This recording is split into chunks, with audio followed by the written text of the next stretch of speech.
오늘 드디어 이제 역사서는 끝을 맺게 됩니다. 사무엘상을 2020년도에서 시작했는데요.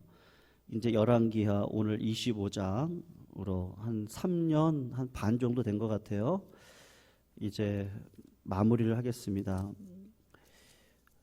역사 이야기 열왕기하 25장 18절에서 30절까지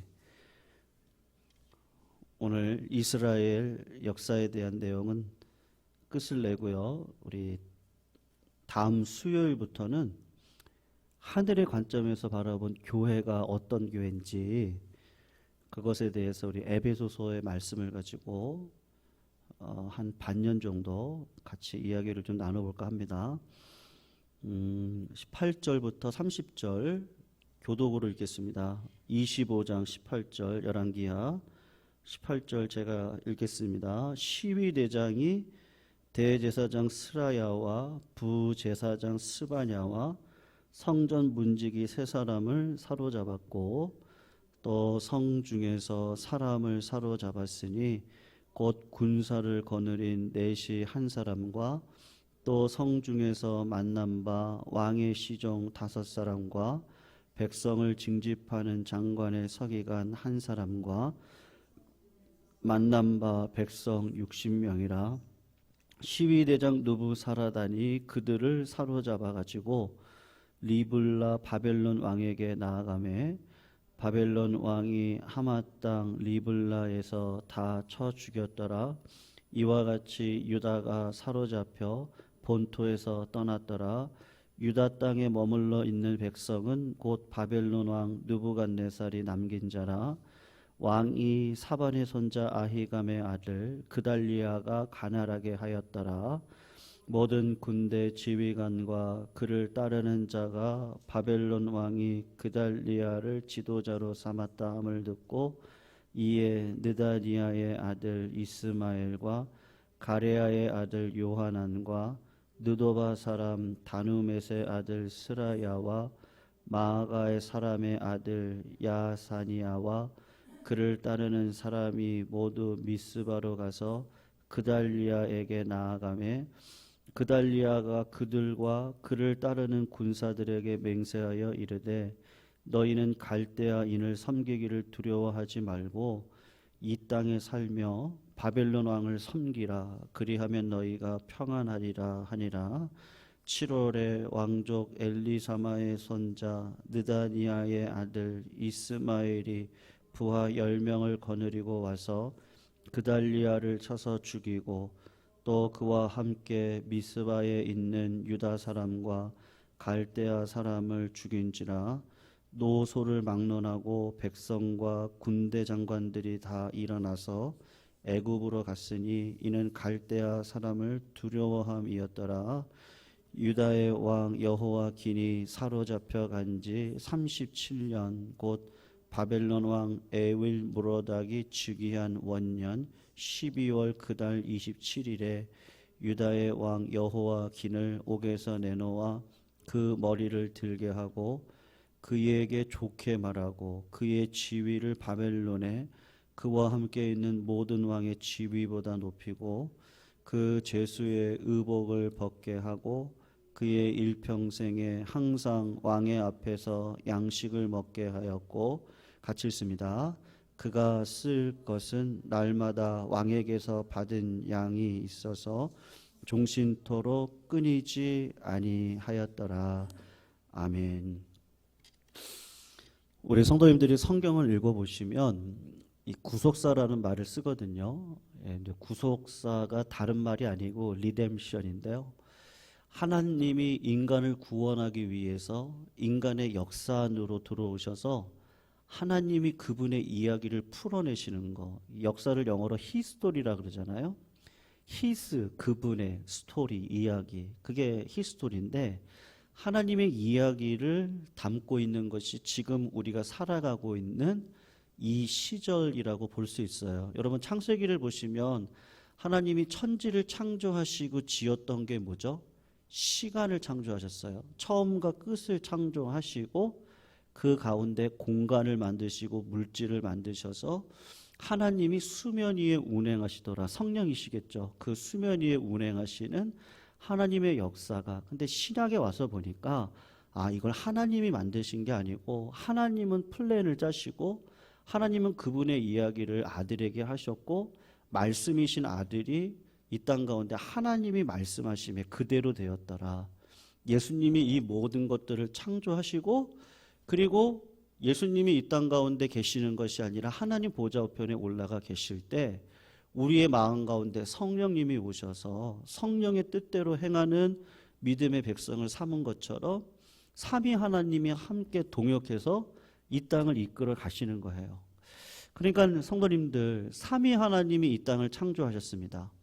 그리고 삼위 하나님이 이 땅을 주장하시고 운행을 해 가시는 거예요. 그러면 이 땅이 저주의 길로 가겠어요? 결국에는 소망의 길로 가겠어요? 결론은 뭐겠어요?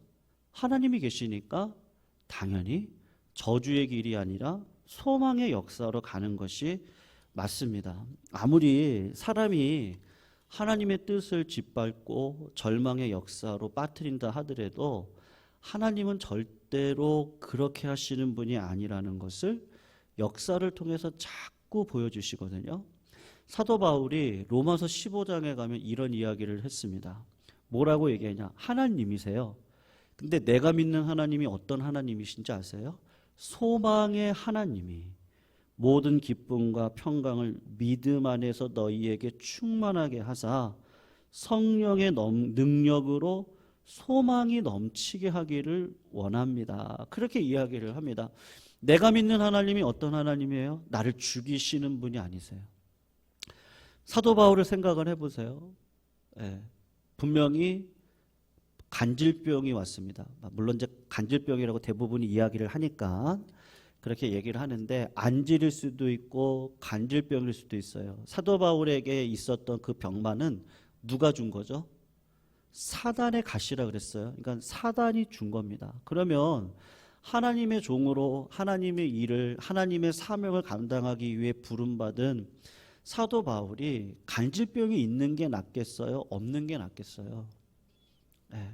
남은 치유를 하는데 본인 병은 치유가 안 되는 거예요. 이런 아이러니가 어디 있겠어요? 그래서 사도 바울이 하나님 앞에 구했어요. 하나님, 저를 저주의 길로 인도하시려고 하는 겁니까? 아니면 소망의 길로 인도하시는 겁니까? 3번을 구했다 그랬는데 아마 3년 주기로 계속해서 한 10년을 구했던 것 같아요. 꾸준히 하나님 앞에 기도한 거죠. 하나님, 저에게 은사 주시고 능력 주셔서 3층 천도 갔다 왔고요. 천국을 다녀온 자입니다. 그리고 수많은 교회를 개척을 했던 교회 사람입니다. 다른 사람의 병마를 치유했던 자, 하나님의 음성을 들을 수 있는 자였고 하나님의 뜻을 이 땅 가운데 선포할 수 있는 분명한 하나님의 사도였습니다. 그러면 저주의 길로 인도하시면 안 되죠. 그러니까 하나님, 이 가시 제가 설교하다가 폼 안 나잖아요. 자기 병은 못 고치면서 남의 병은 고치면 그게 무슨 사도라고 쓰임 받을 수 있겠습니까? 하나님, 저를 고쳐주세요. 근데 주님이 뭐라고 이야기를 하셨어요? 바울아, 네가 약할 그때에 강함이다. 그렇게 이야기를 하셨어요. 너로 자고하지 않게 하기 위해서 내가 너한테 그냥 허용한 가시일 뿐이야. 그렇게 이야기를 하셨단 말이죠. 사람이 얼마나 교만한지 여러분, 작은 거 하나도 그 미스 코리아가 되신 어떤 분이 TV에 나오셨거든요. 근데 여러분, 그 따님은 엄청나게 미인이신데 아버지나 어머니를 봤는데 그렇게 못생겼어요. 근데 그 딸은 너무 예쁜 거예요. 그래서 가족이 나왔었거든요. 그래서 이제 그 KBS 유명한 그 아나운서, 지금은 은퇴하신 분인데 이제 그분이 어떻게 이렇게 예쁜 딸을 낳으셨냐고 객관적으로 보는 거죠. 부모님도 아버지를 보니까 뭐 얼굴이 그냥 그러시고 어머니를 봐도 그런 것 같은데 어떻게 이렇게 예쁜 딸을 태어나게 했냐고. 도무지 모르겠다고. 부모님이 그렇게 얘기를 한 거죠. 그랬더니 그 아나운서가 하는 얘기가 조상 중에 누가 아주 멋진 분이 계셨었나 보네요. 예. 근데 그렇게 얘기하고 넘어갔거든요. 제가 하고 싶은 이야기가 뭐냐면요. 사람은요, 그냥 누가 주신 거예요, 그 미모를요. 부모님을 봐도, 아버지를 봐도 그렇고, 어머니를 봐도 그렇고요. 그렇게 태어날 이쁜 딸이 아닌데, 이 따님이 너무 이뻐요. 이거 누가 주신 거예요? 하나님이 주신 거죠. 근데 사람은 자꾸 뭐가, 무슨 이유가 있을 거야. 그 이유를 왜 대요? 그 이유를 댐으로 나는 조금 다르다고 하는 어떤 그 교만함이 우리 마음 가운데 늘 있습니다. 목회자에게 있어서도 그런 교만이 찾아올 때가 상당히 많습니다. 근데 저도 뭐 이런저런 일들을 겪다 보니까 이게 저는 죽어야 되겠더라고요. 나는 죽고 예수님이 내 안에 살아계셔서 하나님이 마음껏 일을 하셔야죠. 네. 여러분, 이유가 있어요? 이유는 없어요. 하나님이 은혜 부어주시고 나를 불쌍히 여겨주시면 되는 거지 이유가 없거든요. 그러니까 오늘 본문을 보시면 사도 바울이 왜 소망의 하나님이라고 얘기했겠어요? 여러분, 성경을 그냥 읽어가시지 마세요. 사도 바울이 소망의 하나님이, 나의 소망의 하나님이 너희들에게 은혜와 평강이 있기를 원하고 성령 안에서 그 소망이 정말 충만하기를 원한다. 사도 바울이 경험한 거예요. 내 인생을 내가 잘났다고 살아왔던 사람이 사실 누구예요? 사도 바울이죠. 나는 가말리의 문화 중에 한 사람일 뿐만 아니라 유대인 중에 유대인이고 베냐민 지파고요. 히브리인 중에 히브리였던 자였어요. 그럴 때 했던 일이 뭐예요? 예수를 죽이는 일에 앞장섰던 자가 사도 바울이었습니다. 예수 만나고 나니까 나로는 소망이 없어요. 하나님 안에서만 소망이 있어요. 그때부터 진짜 인생이 시작되어지는 거죠. 여러분, 북이스라엘이 BC 721년에 망해요. 그리고 100여 년을 남쪽 유다가 유지를 하다가 BC 586년에 망합니다. 하나님은 오늘 본문을 그냥 읽으시면 그런가 보다 하실 수 있는데 하나님 편에서는 자꾸 소망을 주시는 거예요. 바벨론 왕은 무지막지한 왕입니다. 사실은 그런 왕이에요. 오늘 여호와긴이 등장하는데 마지막에요. 여호와긴의 아버지가 여호와김이에요. 여호와김을, 그 아버지를 그 두 눈을 빼서 죽입니다. 자식들을 그 앞에서 죽여요. 바벨론 왕이 다 그렇게 했던 사람이거든요. 그러니까 남유다를 철저하게 멸망을 시키는데 오늘 본문을 보시면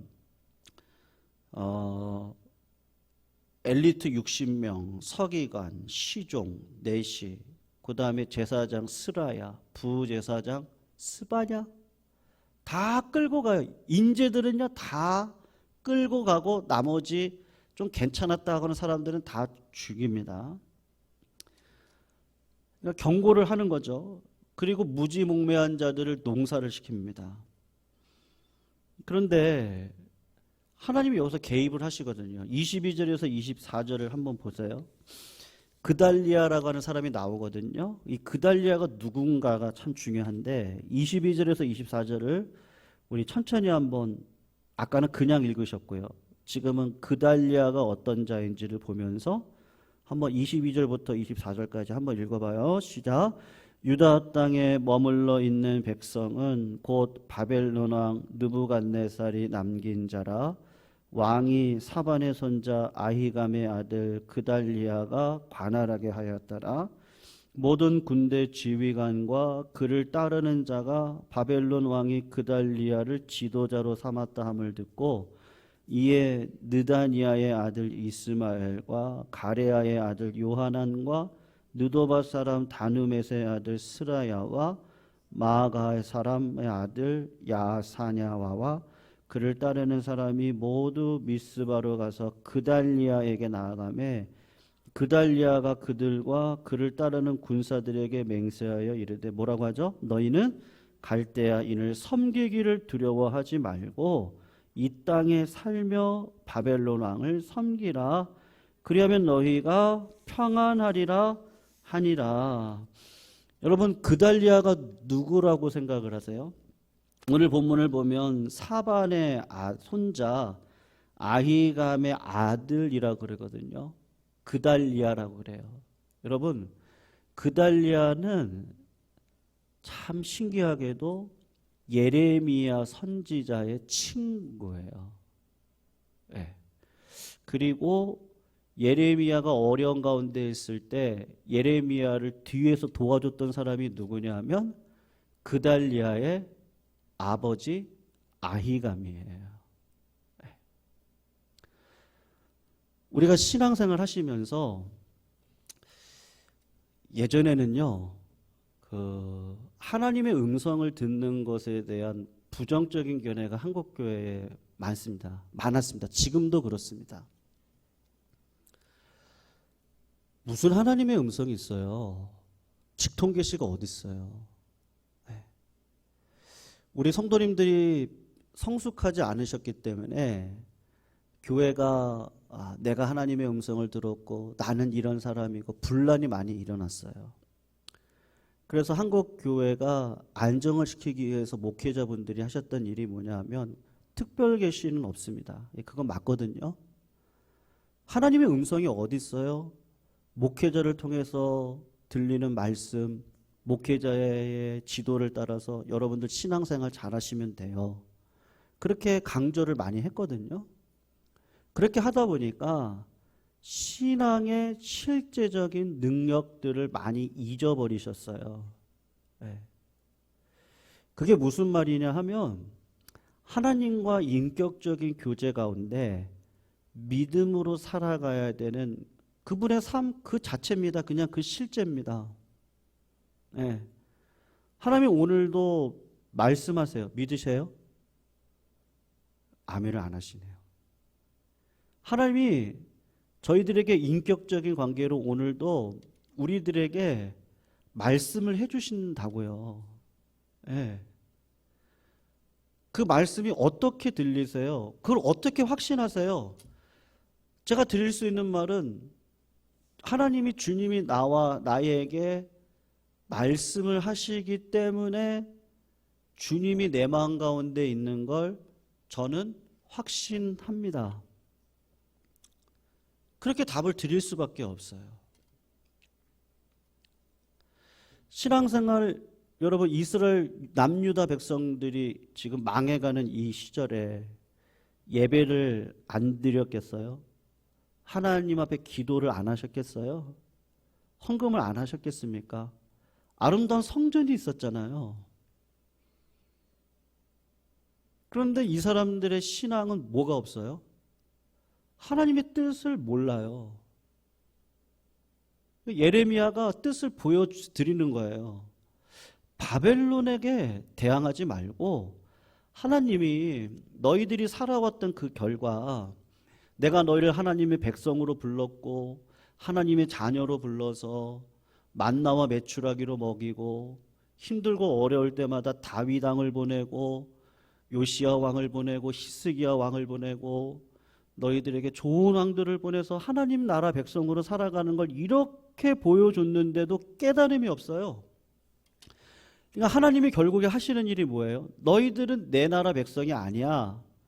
그러니까 너희들이 그렇게 원하는 그 우상 숭배의 땅으로 가. 너희들은 그 나라 사람들이잖아요. 그래서 뽑아가지고 그 나라로 옮긴 것 뿐이에요.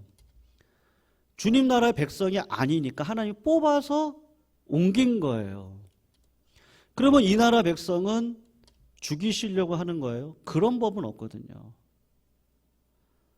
진짜 자녀들을 구루터기와 같은 자녀들을 하나님이 세워 가실 거예요. 그래서 하나님이 예레미야나 에스겔을 통해서 하셨던 말씀, 스바냐를 통해서 하셨던 말씀이 있어요. 그게 뭐냐면 성령에 대한 이야기를 하세요.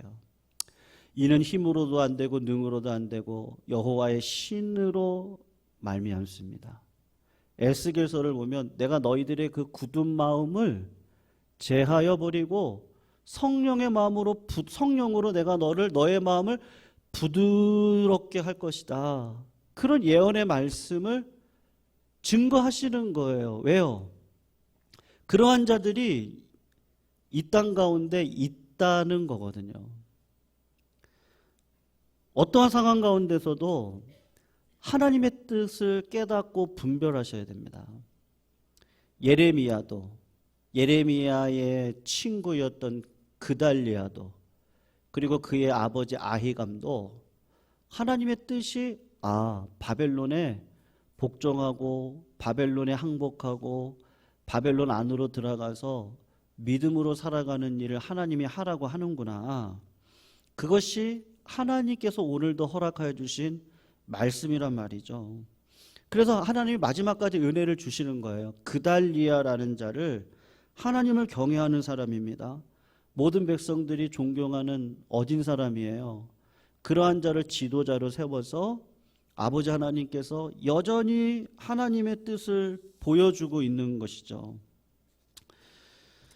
그런데 뜻하지 않은 사건이 발생을 합니다. 왕족이에요. 그리고 강경파 이스마엘인데 그달리아를 보니까 이 사람은 매국노, 변절자로 취급을 하는 겁니다. 그래서 어떻게 하죠? 그달리아를 죽여버리고 마는 거예요. 왜냐하면 하나님의 음성, 하나님의 뜻을 분별할 수 있는 힘이 없으니까요. 자, 25절, 26절을 한번 읽어봐요. 25절, 26절입니다. 시작. 7월에 왕족 엘리사마의 손자 느다니아의 아들 이스마엘이 부하 10명을 거느리고 와서 그달리아를 쳐서 죽이고 또 그와 함께 미스바에 있는 유다 사람과 갈대아 사람들을 죽인지라.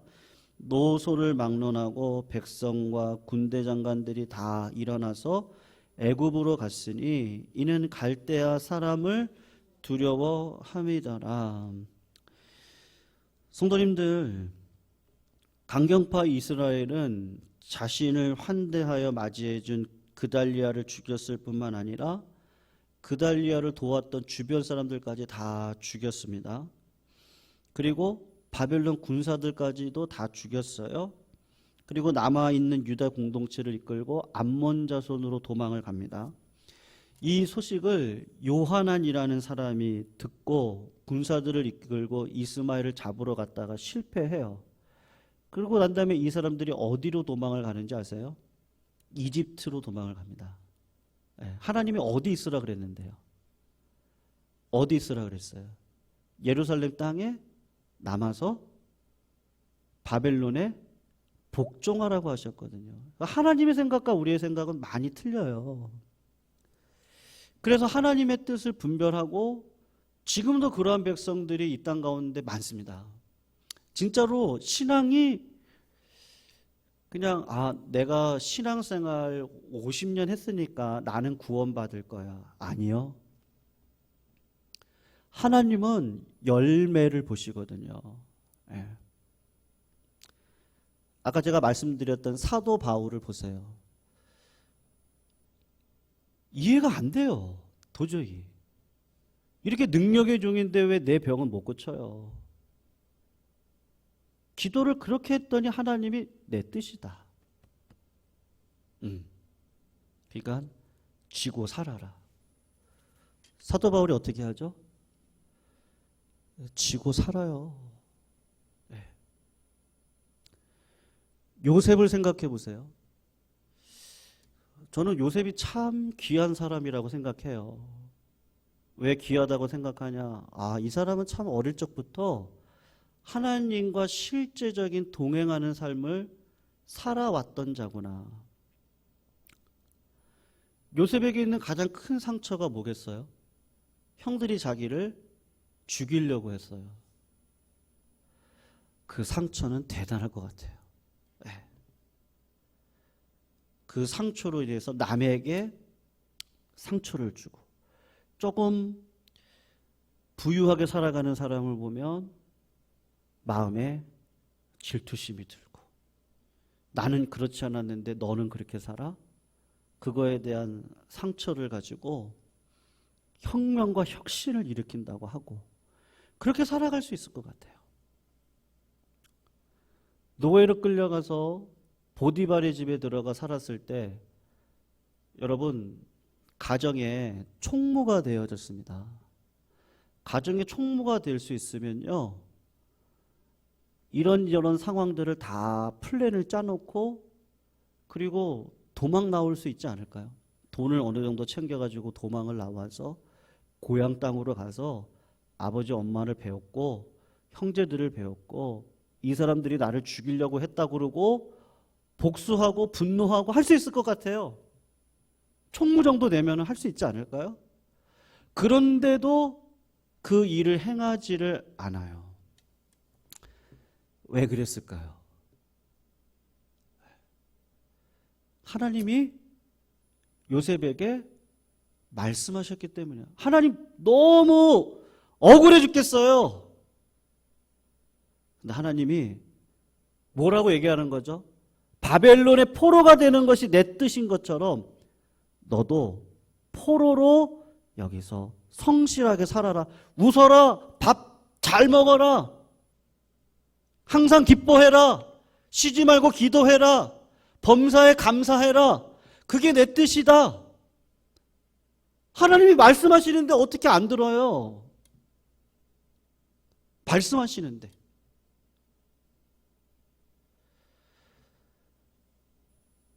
보디발의 아내가 유혹을 했어요. 내가 간통을 한 자로 오해를 받고 감옥에 들어갔어요. 하나님 억울해요. 하나님이 기뻐해라. 감옥에 들어가는 게 내 뜻이다.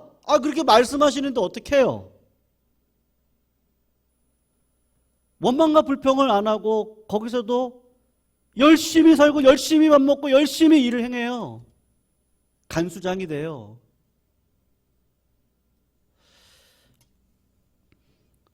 성도님들, 요셉이 그 마음 안에 있는 분노, 그 마음 안에 있는 그 배신감, 그 마음 안에 있는 모든 상처들을 이길 수 있는 비결이 뭐였어요? 제가 볼 땐 그 사람은 하나님의 음성을 듣는 사람이에요. 네. 하나님이 나한테 분명히 말씀하시고 약속을 주시는데 내가 어떻게 그 길을 안 걸어가요? 그래서 창세기에 나오는 말이 뭐죠? 여호와가 누구와 함께 하셨더라? 요셉과 함께 하셨더라. 요셉과 함께 하셨더라. 그가 가는 곳마다 형통했더라. 그 말이 무슨 말이겠어요? 요셉은 실제 삶을 하나님과 교제하면서 하나님의 뜻인지 내 뜻인지를 늘 분별하고, 아무리 힘들고 어려워도 하나님이 바벨론에 가라면 거기 가서 어디에 있든지 하나님의 뜻을 따라 기도하고 기뻐하고 상처를 상처로 여기지 않고, 참 진짜 믿음의 사람이네. 말씀을 이렇게 배우면 배울수록요, 성도님들, 예전에 안 보였던 게 자꾸 이렇게 보여요. 내가 아는 것만큼, 내가 경험한 것만큼 진짜 말씀으로 삶을 이겨가네.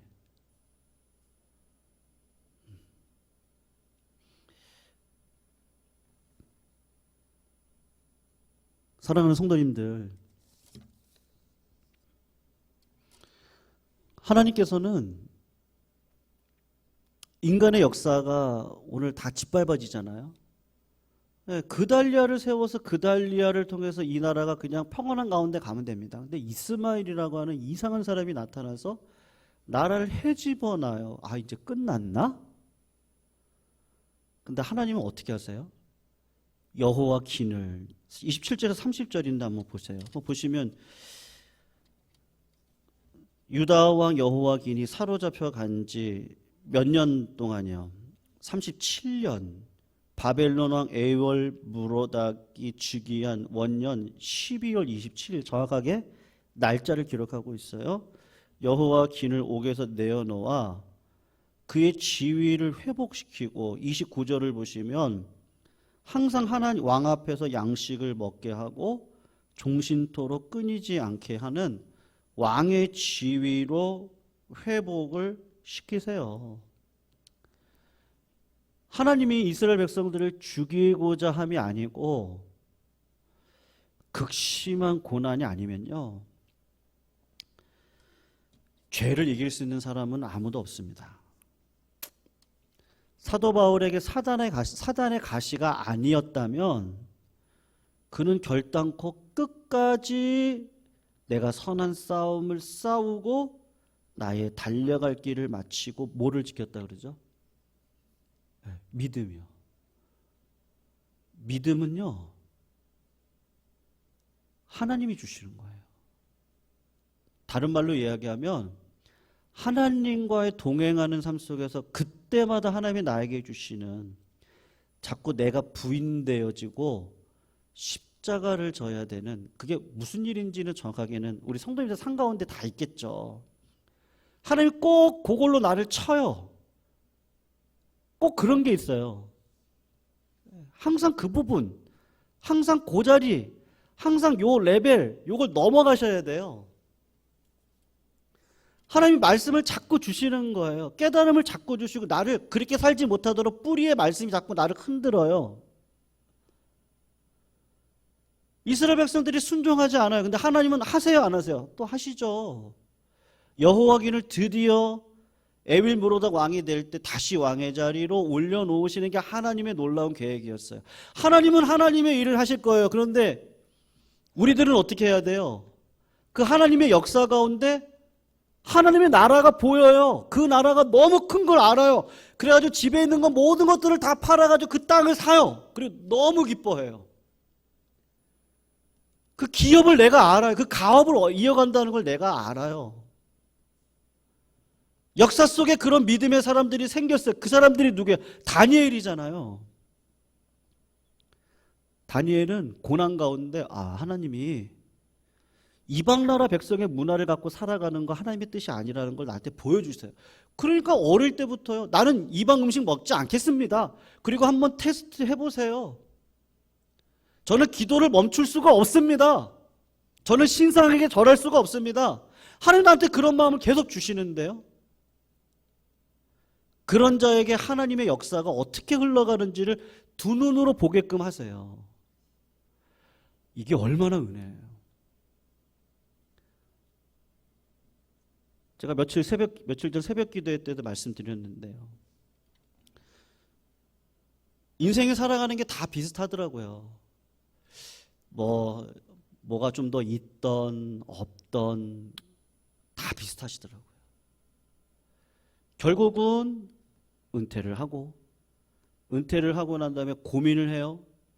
야, 이제 열심히 내 평생 살아왔으니까 나 진짜 한 1년만 놀아야지. 그리고 놀아요. 그럼 거의 비슷해요. 3개월을 못 견뎌요. 남자분들이요. 나 뭐하고 살지? 자연으로 가서 이렇게 땅을 이렇게 한다든지, 아니면 다시 또 다른 일들을 한다든지, 그렇게 해서 한 10여 년 지나가요. 그럼 이게 또 지겨워요. 그리고 이제 관리가 들어가고, 거의 비슷하더라고요, 인생이요. 우리가 그런 인생 사는 게 아니고요, 하나님께서 오늘도 우리들에게 음성을 들려주시고, 들려주신 음성을 따라서 내가 육신대로 살다가 육신대로, 남들이 가는 똑같은 그 길 말고 하나님께서 나한테 원하시는 길이에요. 하나님을 사랑하면 이웃을 사랑하는 자리, 나로 인해서 하나님의 나라가 이 땅 가운데 계속해서 침노에 들어오는 거예요. 그 나라, 이 나라는 하나님이 하실 거예요. 근데 믿음의 사람을 자꾸 초청하세요. 요셉아, 내가 너를 초청한다. 다윗, 내가 당신을 초청한다. 베드로를 초청하고 사도 바울을 초청해서 역사를 하나님이 이뤄가시는 걸 두 눈으로 목격하고 하나님을 찬양하는 자들을 이 땅 가운데 자꾸 세워가시는 거예요. 그러한 자들의 특징이 뭐예요?